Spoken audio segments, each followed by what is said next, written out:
వీక్షణ prayer house మరియు centres సంఘముల తరపున ప్రభు అయిన యేసుక్రీస్తు శ్రేష్టమైన నామంలో మీ అందరికీ నా వందనములు. ఈరోజు దేవుని వాగ్దానం హెబ్రీయులకు రాసిన పత్రిక 13వ అధ్యాయం 15వ వచనం. ఆయన నామమును ఒప్పుకొనుచు జీవఫలము అర్పించుదుము. పాత నిబంధనలో యాజకత్వం, బలులు, బలిపీఠం ముఖ్యమైనవి. క్రొత్త నిబంధనలో హెబ్రీయులకు రాసిన పత్రిక 10వ అధ్యాయం 10వ వచనం ప్రకారం యేసుక్రీస్తు ఒక్కసారి సమృద్ధిగా అర్పించిన బలిని మనం చూడవచ్చు. హెబ్రీయులకు రాసిన పత్రిక 13వ అధ్యాయం 15వ వచనంలో పాత బలుల స్థానంలో దేవుడు కోరుకునే ఆత్మీయ బలి ఏమిటో ఇక్కడ వివరించబడింది. పాపులమైన మన కొరకు క్రీస్తు చేసిన బలి సంపూర్ణమైనది. దానికి కృతజ్ఞతగా ప్రతి విశ్వాసి దేవునికి విరిగి నలిగిన హృదయాన్ని బలిగా అర్పించాలి.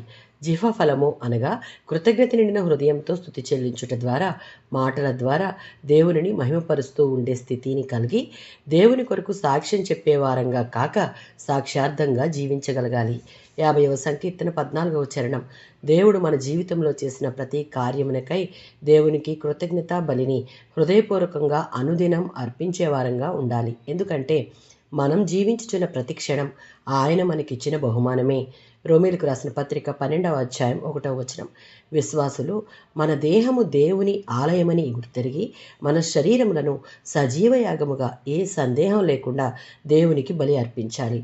మనసులో ఆలోచన, తలంపు, కంటి చూపు, పనులు చేసేటటువంటి చేతులు, నడిచే కాళ్ళు, మాట్లాడే నోరు అన్నీ దేవునికి మహిమార్థంగా, క్రీస్తును ఇతరులకు చూపించేవిగా, క్రీస్తు వైపు ఆకర్షించేవిగా ఉండాలి.